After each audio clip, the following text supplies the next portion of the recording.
Hey there guys, how's it going? Now, this could turn out to be quite a long video because there's quite a lot of issues I want to talk about here. Now, I wanted to talk a bit about this upcoming World Boxing Super Series in the Cruiserweight division. Now, I was listening to an interview with Kalle Sauerland recently. It was actually an interview after his fighter Tyrone Zoiga defeated Paul Smith. And he was talking in that interview about the World Boxing Super Series at super middleweight. Now, I'm not too interested in the one at super middleweight because I don't know who's going to be in there. I've heard about people like George Groves, for example. I think Eric Skoglund has moved down in weight to join the tournament, something like that. But yeah, I'm just not really that interested in the tournament at 168. But what I am interested in, what I'm very interested in fact, is the World Boxing Super Series in the Cruiserweight division. Now, the Cruiserweight division, as you guys already know, is my favourite division. You know, I've been watching the Cruiserweights for a long time. Okay, these guys are just absolute fucking beasts, a lot of them. I mean, some of the best fights I've seen over the years have been in that division. And there's a lot of great matchups that can be made. And but here's my issue with it, though, and this is why I have a few concerns going into this Super Series or tournament or whatever it's called. You guys might recall the Super 6 tournament that happened several years ago. I think it went on from 2009 to 2011. And that tournament, let's be honest, guys, let's be frank, that tournament was an absolute disaster. Okay, it was a joke. It was disgracefully handled. It was, it really didn't go very well. And the fact of the matter is, when half of the guys in the tournament pulled out, it just became a complete joke. Okay, it wasn't really even considered a tournament anymore when half of the guys pulled out. I mean, Jermaine Taylor. Let's talk about that tournament for example, and how I think that from the beginning it was doomed to fail. So it was advertised as the top 6 super middleweights in the world. Now, what you really had was you had the top 3 super middleweights in the world. You had Carl Froch, Mikkel Kessler and Andre Ward, who were all top fighters. I know that Andre Ward wasn't a champion, but he was a world #1 ranked contender, and he was an Olympic gold medalist, so it made sense for him to be in the tournament, and it also made sense for Carl Froch to be in the tournament and for Mikkel Kessler to be in the tournament, because those guys were champions. However, the other 3 guys you had in the tournament, you had Arthur Abraham, who had never fought at 168 before. Okay, he was the middleweight champion, so that made absolutely no sense, putting him in the super middleweight tournament. And you also had Jermaine Taylor, another middleweight who had only fought at super middleweight twice. One of them was a knockout defeat in his last fight to Carl Froch, and the one before it was a very close and competitive fight against Jermaine Taylor, which he got off the canvas to win. So, sorry, not Jermaine Taylor, Jeff Lacey. So, yeah, I think the decision to put Jermaine Taylor in the tournament, I mean, he was coming off, I think, 3 of his last 4 fights he had lost, and 2 of them were by knockout, and 2 of them were at middleweight too. So I think putting Jermaine Taylor in the tournament was just a stupid idea. Whoever thought of that was just daft. And the other guy, you had Andre Dirrell. Andre Dirrell was completely unproven. He had something like 18 professional fights. He had never had a 12-rounder before. So putting him in that tournament was silly. It was daft. Again, whoever thought of that decision, it just made no sense.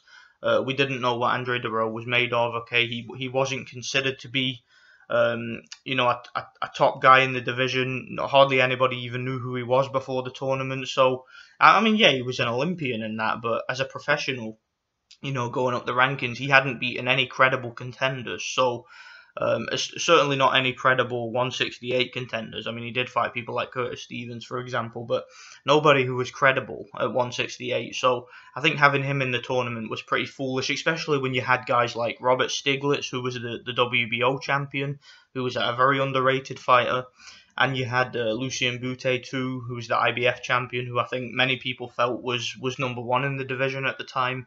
And I know that Lucien Boutte couldn't exactly take part in the tournament due to contractual issues with HBO, and he was also signed to fight Labrido Andrade in a rematch, so I don't think he could be in the tournament. But nonetheless, the tournament shouldn't have been advertised as the top 6 guys in the division when it clearly wasn't the top 6 guys in the division. Okay, I mean, you had guys around like Sakio Bika. There were a lot of top contenders at super middleweight that could have been in the tournament that weren't, and you definitely should have had the 2 other champions in the tournament for it to have become credible. So yeah, to me that tournament wasn't credible. It didn't work out very well because, like I said, half of the guys ended up pulling out. It was just an absolute travesty in my opinion. It was a joke. So yeah, I'm kind of worried for this cruiserweight tournament that something like that might happen. Like if somebody gets injured, or if somebody gets a better offer to fight outside of the tournament or something like that, somebody could pull out, and then that could just throw a wrench in the whole thing. It would make the thing into a complete mockery. If I mean, let's talk about some of the guys that are in the tournament. So you've got Alexander Usyk has, I believe, a couple of days ago announced that he's going into the tournament. Dmitry Kudryashov from Russia, he's the #1 contender for the WBC, coming off a knockout victory over Duradola in his rematch. You have, I believe, Murat Gassiev, the IBF champion, who recently defeated Denis Lebedev for the title. You have, who's the other one? I think it's Krzysztof Wlodarczyk, who's a former multiple-time champion. Okay, that guy was the IBF champion years and years ago when he beat Steve Cunningham. He also was the WBC champion for a while. So, and he was a long reigning champion too. So it makes sense having him in the tournament. And I'm not exactly sure who else is going to be in there. I believe it's 8 guys, something like that. I think. Oh, that's right. Marco Huck is going to be in the tournament. I have to say, Marco Huck, man, that guy deserves massive props because I've spoken in previous videos about how Marco Huck is. He basically has one of the most impressive resumes in boxing in terms of who he's fought. He's fought the who's who of that division, okay? I mean, he even went up to heavyweight and challenged Alexander Povetkin. So, that guy has a very, very impressive resume in terms of who he's faced, who he's been in the ring with. So, yeah, the fact that he's going into this tournament, he deserves major props, especially at this stage of his career because he's considerably past his prime now. And in his last fight against Mairis Briedis, he was handily outboxed. Mairis Briedis made Marco Huck look like an old man in the ring. He really did. He just completely dominated him. I think I only gave Marco Huck 1 round. So clearly Marco Huck is at the stage of his career where he should be thinking about hanging up the gloves. But, he is, too brave for his own good, man. And he's jumping in the ring with these guys. And it's going to be interesting to see him as part of this tournament because one thing about Marco Huck that he does have in his favour here is experience. Okay, he's a heck of a lot more experienced than any of these guys. Like I said, he's been in the ring with everybody. Okay, he's been in the ring with Povetkin, Lebedev, Ramirez, Kutcher, all these guys. He was in the ring with Olaf Alabi multiple times. He was a long reigning champion. He actually holds a joint record for title defences at Cruiserweight. He's had a lot of top-level sparring, for example, with, I believe he used to spar with a lot of Sauerland fighters and whatnot when he used to be signed with them. So Marco Huck is a guy with a heck of a lot of experience going into the tournament, and that will help him, but I just worry that at his age, it's not a matter of age, it's more to do with, the miles on the clock that he has. I mean, he's been in a lot of back-and-forth wars. He doesn't have the stamina or the reflexes that he used to have. Steve Cunningham, he fought him too. I mean, the guy's fought everybody. He has, if you look at his record, just go and look at some of the guys Marco Huck has been in the ring with, man. I mean, he's been in the ring with pretty much anybody that was worth fighting. He really has. It's fucking insane. So, yeah, I think that he also fought Glavatsky. I'm just thinking of the guys he's fought, man. He fought Krzysztof Glavatsky too. There's too many to even think of. So, yeah, other guys that are in the tournament, I'm not 100% sure if Mairis Briedis is going to be in the tournament. I think he might be. I'll need to double check that. Sorry, but I think he might be in the tournament. I looked at a list the other day, but I don't remember everybody that I saw on that list. But I think Mairis Briedis might be going into the tournament, and if he does, then he alongside Alexander Usyk will probably be like a co-favorite because I think right now Alexander Usyk and Briedis. Right now, those two seem like the most promising guys at Cruiserweight in terms of just how dominant their victories have been. I mean, Mairis Briedis has pretty much dominated everybody he's ever been in the ring with. He went up to heavyweight too and he knocked the fuck out of Manuel Char, who's a tough, durable heavyweight contender. So clearly, a lot of these cruiserweights are going to be wary about that. Obviously, like I mentioned, Murat Gassiev too.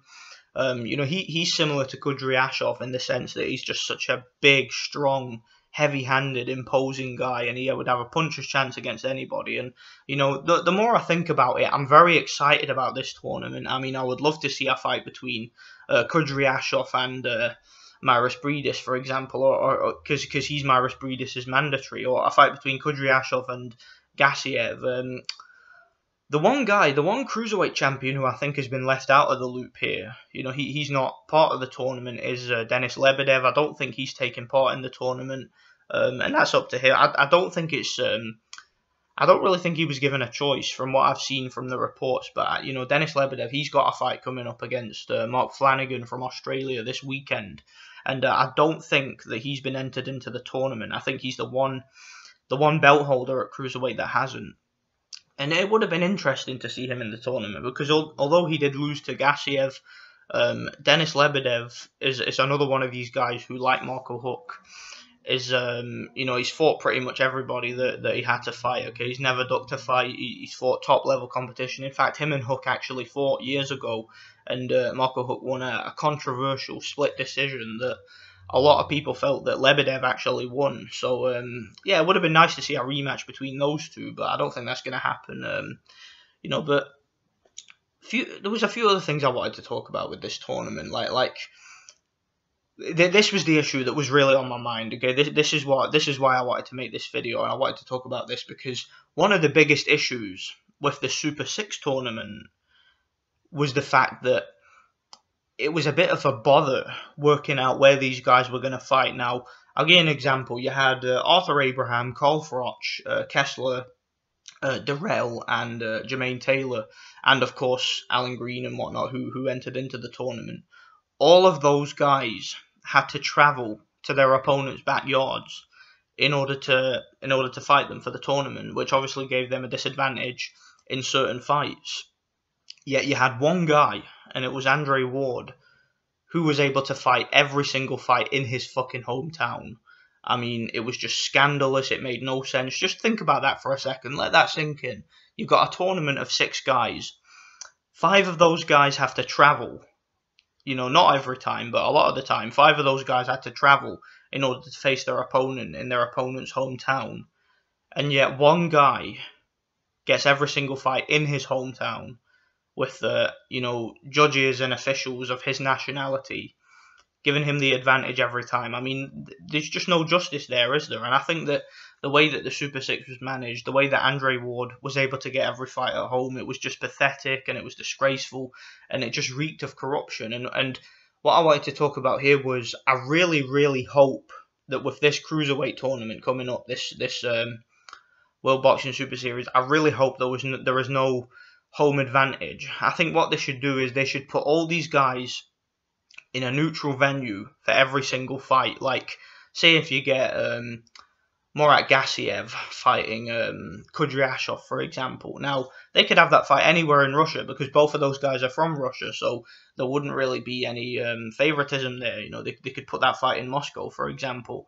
But say if you get like say if one guy gets to have all his fights in his backyard, in his home country, but then you get Maris Bridis, for example, from Latvia, who has to travel every time, because I don't think they'll have, you know, fights in Latvia during the tournament. So he might end up being one of the only guys that has to travel. You know, I don't really think that's going to be fair. I don't know how they're going to work it out. Maybe they'll have the same venue for every single fight and just have them as double headers or something like that. I really don't know. But what really concerns me is that home advantage and stuff like that can really derail these kind of things, because that was a problem with the Super 6, for example, because it was just so controversial because they had a point system where if you lose a fight or if you win a fight, you get like 2 points. If you win a fight by knockout, you get 3 points. And it didn't matter whether you won the fight legitimately or not. For example, Andre Darrell versus Carl Froch. That fight took place in Nottingham, which is Froch's hometown. Darrell won the fight and won the fight clearly, and they gave the decision to Froch.